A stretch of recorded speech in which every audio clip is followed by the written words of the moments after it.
Go. Okay, cool. Yeah. 5, 4. Howdy, folks. Chief Meteorologist Nick Lilliga here with a look at the seasonal forecast as we head through the rest of winter. Kind of what you can expect in a very general sense. Before I get too far, a quick reminder, just because a forecast says above or below average or whatever, doesn't mean that we can't have individual days that are the complete opposite of that. And climate is your personality. Weather is your mood, so you can have a grumpy day if generally you're a nice person. So seasonal forecast, we got to look backwards first. We looked at all the past El Nino events, and then we look back at what we've dealt with thus far for September and October. And yeah, generally it's been warmer around here and drier. Okay, so that kind of lines up, and then we can make a quick prediction about what we could probably expect in November. Again, based on all these El Nino events, they say, okay, cooler and about average in terms of precip. All right, sweet. Well, what about December? Oh, okay, warmer and wetter. And again, that's just looking at all these El Nino events as we go back in history from 2010 all the way back to 1951 and 1952. However, there's kind of a problem in here. And the problem is this year's El Nino, we don't really have a lot to compare like this specific one and what we anticipate it to look like when we look backwards the last couple of months and then forward where we anticipate to be as we head through December, January, February, and March. There's only a couple here that we have to pull from. 76, 77. Some of you folks may remember that. That's when it snowed in Miami. 2005 and 2006. Some of you folks may also remember that. That was the year of two separate winters. We had the beginning of the winter, which was very cold, and then the rest of the winter, which was actually pretty mild. And then we've got 2014 and 2015. To pull from, and that one's actually pretty recent, and down here that wasn't anything like 76 and 77, 2005 and 2006. 2014 and 2015 was just generally warm all year. We had a couple bouts of some cooler weather, but for the most part down here, wasn't really much to write home about. The same goes across most of the country, except the Northeast, and they just got blasted with cold shot after cold shot after cold shot. You guys remember the polar vortex? That was kind of the peak polar vortex time. But there's even a problem here, and the problem is really just with statistics. There's just not a whole lot. That's 3 winters. You know, it gets really difficult to make projections when you only have 3 attempts, you know. I liken it to like a long jumper. You know, he jumps off, he goes, 20 feet, and then 14 feet and then 18 feet. Well, where do you think he's going to be on jump number 4? Well, I don't know. Somewhere, I guess, between 14 and 20. Yeah. So it gets kind of difficult to figure out. So what we did this year, or what I did this year, was I looked at more than just El Nino.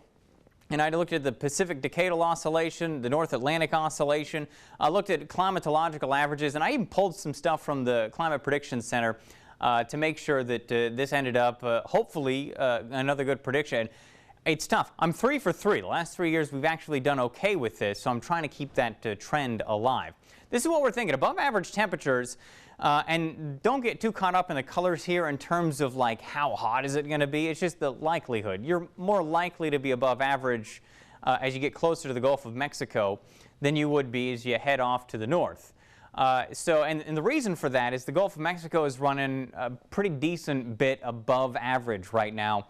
And because the storm tracks on El Nino years tends to be stuff that stays a little further to the south and pulls up a lot of that Gulf of Mexico air and moisture, I tend to think that the closer you get to the Gulf of Mexico, the warmer you're going to be. And in fact, we're going to get a teaser of that as we head through later this week. Here in late October, we're already going to get a feel for what it's going to be like in winter. Now, precip-wise, I tend to think we're going to be above average for precipitation as well. And again, it's not like this is going to be a massive flood down here and not as much. It's just the likelihood. You are more likely to be above average the closer you get to the Gulf of Mexico. Same reason. It's storm track and it's the warmth of the Gulf of Mexico right now. Looking at the Pacific Decadal Oscillation, and I'm not going to get too into the weeds in this, generally with that, we would see a cooler and drier winter. But also generally with that, you have a below average or at average Gulf of Mexico sea surface temperature. We don't have that. We're somewhere between 1, 1.5, 2, 2.5, maybe even 3 degrees in some spots above average in the Gulf. That helped Hurricane Michael rapidly intensify. Even last year, Harvey, rapidly intensify. It's bathwater out there, and it's actually running warmer than normal again this year, which is why I think we're above average on both precip and temperature. And we can break that down by individual month as well if we really wanted to. So let's break it down by month. Here we are in November. I think we're looking at about average temperature-wise and precip. But I do think that the beginning of November starts off a little cooler versus average than the end of November. Now, of course, you know, as we move through November, we get cooler and cooler and cooler just in general. But I think we actually are going to flip-flop our anomaly against average. December, warmer with above average precip. But I tend to think that in December, especially mid to late December, we'll have a pretty decent shot for a good cold air blast. It's not going to last that long. It may just be a day. It may just be a night. But generally, and again, using our 3 years, it gets a little difficult to do. So you've got to stretch out and grab stuff, and you're kind of grasping at straws and yarn at times with some of this stuff. But I tend to think that December, we're kind of lined up for maybe a late month kick of some extra cool air. I actually think we start off January cooler and we end warmer. I know that makes perfect sense, right? We're moving through winter and into spring, but I mean, again, against average. And then I also think that we're about average per precip. I think all across the board in February we're warmer than normal. With above average precip. I think we're going to actually have some decent shots for some rain in here as we head through February.